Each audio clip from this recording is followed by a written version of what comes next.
If you want to use a template to cut out your fabric, you're going to need two different templates.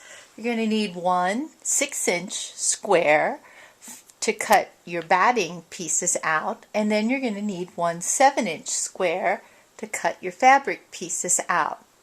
So you can just take regular cardboard and draw out a 6-inch square or a 7-inch square and cut it.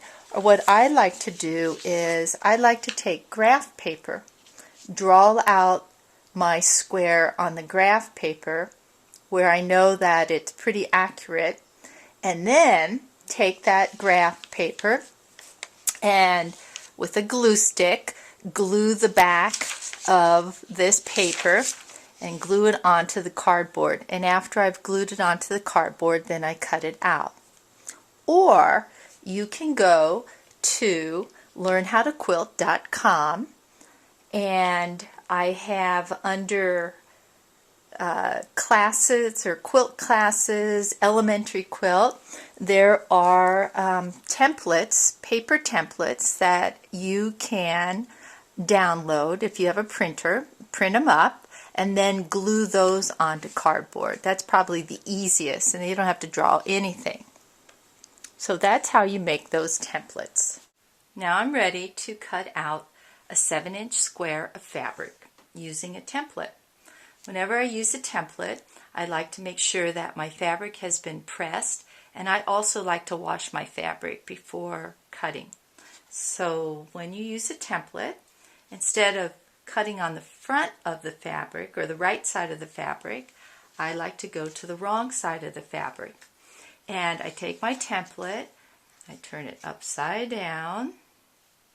On a square, it really doesn't make a difference, but on some templates, because they're not mirror image shapes, it will make a difference if you're cutting on the back. So get in the habit of doing that. I just take my pencil and I go around the outside of the fabric. I have one already traced. I move over to here and I'm ready to trace the second one.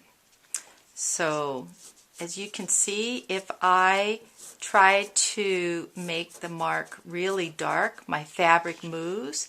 It's much easier if I lightly use my pencil to mark around, and I like to go around a couple times marking like that, and you get a thick enough line that you can see. I'm hoping that the camera or your computer can pick this up.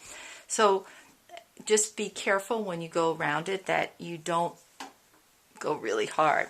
Now my husband has made this board with sandpaper a long time ago. He just glued a piece of fine sandpaper, and it is a great tool for helping you keep that fabric nice and so that it doesn't move. So I'm going to put my template back on here, and notice if I'm pushing really hard with my pencil, the fabric doesn't move because the sandpaper grips it. So that's how you trace around your template. Next step is to get your scissors, and when you cut this, you want to cut on the inside of this line, and you want to cut that line off. And so you just go around cutting. I'm not going to cut the whole thing off. I'm just going to show you that you want this pencil line cut off because that's an extra thickness when you had this template down. That line's on the outside edge. This template's the exact size of the square. So you cut that off. Now, let's say that you're saying, man, I need so many of these squares. So if you want to, you can draw your square and fold your fabric. I don't like to fold it more than maybe 2-3 times. And then I put pins in here to cut all the way around.